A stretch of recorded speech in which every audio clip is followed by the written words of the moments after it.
तो आ चुके एक्सरसाइज 1.4 के क्वेश्चन 10 में। क्वेश्चन 11 है ये, क्वेश्चन 10 यहाँ पे और क्वेश्चन 12 यहाँ पे। तो पहले मैं क्वेश्चन 10 बता देता हूँ।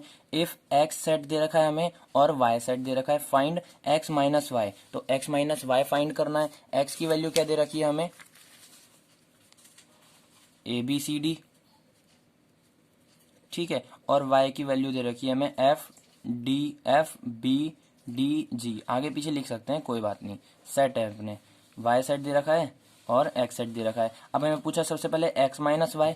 अब इसको मैंने अभी थोड़ी देर में मतलब अभी पिछली वीडियो में बताया था क्वेश्चन 9 में कि अगर ए माइनस बी हो तो इसको हम ओनली बी लिख सकते हैं, या फिर मतलब इसको ओनली ए लिखते हैं। अगर बी माइनस ए हो तो इसको ओनली बी लिखते हैं, क्योंकि इसमें आगे जो होता है ना, आगे जो सेट होता है ये हमारा आंसर होता है, ठीक है। बस जो कॉमन कॉमन होता है दोनों में वो नहीं आता। बाकी जो पहला सेट जो हमें गिवन है कि एक्स है तो पूरा एक्स का ही आएगा, बस जो वाई में गिवन है वो नहीं आएगा। मतलब जैसे ए है, बी है, सी है और डी है एक्स वाले पार्ट में, ठीक है। अब ये क्वेश्चन चालू हो चुका है एक्स माइनस वाई। तो एक्स माइनस वाई में सबसे पहले मैंने एक्स लिख दिया, पूरा एक्स सेट। अब जो जो वाई में आ रहा है, जैसे बी आ रहा है, डी आ रहा है तो आ रहा है, बस इन दोनों को छोड़ के बाकी जो बचा ए और सी एक्स वाला, ये होगा हमारा आंसर एक्स माइनस वाई का। समझ में आ रही है बात? एक और बार समझा देता हूँ। एक्स माइनस वाई है, ठीक है। ए बी सी डी हमारा एक्स है, आंसर एक्स का ही आएगा, बस वो नहीं आएगा जो दोनों में कॉमन कॉमन आ रहा है। तो बी और डी दोनों में कॉमन आ रहा है तो इनको हटा देंगे और आंसर क्या होगा, ए और सी। तो ए और सी अपना आंसर हो जाएगा। इसको लिख लेते हैं, ए और सी, ठीक है। अब y माइनस एक्स, इसी का उल्टा y माइनस एक्स। अब हमने क्या बोला था, उसको ओनली x बोला था, इसको क्या बोलेंगे, ओनली y, ठीक है। मतलब y में आंसर आएगा इसका क्या है, एफ बी डी जी। अब बी डी तो मुझे पता है कि दोनों में कॉमन आ रहा है, तो इसका क्या आंसर हो जाएगा, एफ और जी। एफ और जी, इसको ब्रेसेस में बंद कर दो, सिंपल सी चीज़ है। एफ लिख दिया और जी लिख दिया। अब है एक्स इंटरसेक्शन वाई, क्या क्या कॉमन आ रहा है। तो भाई एक्स इंटरसेक्शन वाई, इंटरसेक्शन का मतलब कॉमन कॉमन चीज़, ठीक है। कॉमन क्या क्या आ रहा है इसमें, एक्स में दे रखा है ए बी सी डी, इसमें दे रखा है एफ बी डी जी। तो बी और डी जो अपन इनमें से गायब कर रहे थे, एक्स माइनस वाई में से, वाई माइनस एक्स में से जो जो चीज़ें हमने हटाई वही तो कॉमन है, बी और डी। बी और डी दोनों में कॉमन कॉमन आ रहा है, तो बी और डी ये दो हमने हो गए, ये हो गया बी और ये डी। ब्रेसेस बंद, क्वेश्चन 10 खत्म। क्वेश्चन 11 दे रखा है हमें, if R is the set of real number. R कोई सेट है हमारा, रियल नंबर लिखा हुआ है वो, ठीक है। और हमें क्यू कोई सेट दे रखा है, and Q is the set of rational number, rational number, ठीक है। Then what is R minus Q. R minus Q करना है हमें, बताना है कि इसका आंसर क्या आएगा। तो अब ये बताओ कि भाई रियल नंबर जो होते हैं वो किस किस से बने होते हैं, पता है, रैशनल नंबर से और इर्रेशनल नंबर से। मतलब कुल मिला के ये बोलो कि real number is equals to rational plus irrational, ठीक है। रियल नंबर किस किस से बनते हैं, रैशनल प्लस इर्रेशनल। अब हमें इसने बोल दिया रियल नंबर को क्या बोला, इसने आर बोला है, तो हम रियल नंबर की जगह पे आर लगा देंगे। रैशनल नंबर को इसने बोला है क्यू, तो रैशनल नंबर को क्यू लगा देंगे प्लस। अब ये जो इर्रेशनल बचा अपन इसको कुछ भी ले लेते हैं एक्स।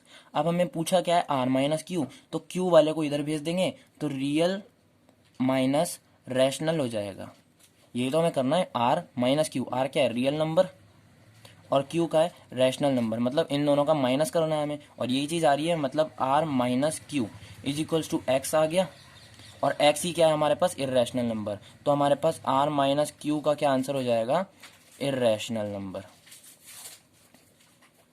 समझ में आ रही है बात? एक और बार समझा देता हूँ। हमें आर सेट दे रखा था, रियल नंबर, ठीक है। हमें क्यू भी गिवन था, रैशनल नंबर। अब हमें पता है कि रियल नंबर किस चीज़ से बनते हैं, रैशनल प्लस इर्रेशनल। अब हमें रियल नंबर आर दे रखा था, रैशनल नंबर क्यू दे रखा था, तो ये आर है, ये क्यू है, हमें पूछा है आर माइनस क्यू, तो क्यू वाली चीज को हमने उधर भेज दिया, तो प्लस की थी माइनस में हो गई, तो आर माइनस क्यू आ गया, इज इक्वल्स टू एक्स हो गया। एक्स भी क्या है हमारा, इर्रेशनल नंबर, तो इर्रेशनल नंबर हमारा आंसर आ चुका है। क्वेश्चन 11 भी खत्म हो चुका है। क्वेश्चन 12 कर लेते हैं। क्या बोला है, state whether each of the following statement is true और फॉल्स, जस्टिफाई और आंसर। मतलब ये बताना है हमें, जैसे फर्स्ट दे रखा है, एक ये सेट दे रखा है एंड ये वाला सेट आर डिसजॉइंट सेट, हमें ये बताना है कि ये डिसजॉइंट सेट है या नहीं, ट्रू या फॉल्स में हमें आंसर देना है। तो सबसे पहला क्या बोला है, एक सेट दे रखा है हमें, इसको थोड़ा सा अच्छे से समझा देता हूं मैं। एक सेट दे रखा है 2 3 4 5, ठीक है। दूसरा सेट क्या है, 3 और 6। अब भैया अगर हम इनका इंटरसेक्शन निकालें, डिसजॉइंट सेट क्या होता है, किसी भी चीज का इंटरसेक्शन, जैसे ए इंटरसेक्शन एक्स कर रहे हैं, तो वो क्या आना चाहिए, हमारा फाई आना चाहिए। अगर आंसर फाई आ गया तो हमारा जॉइंट सेट है वो, मतलब डिसजॉइंट सेट है वो। और अगर फाई नहीं आता, कुछ भी 2 या 3 आता है, तो वो हमारा डिसजॉइंट सेट होगा, मतलब जॉइंट सेट होगा।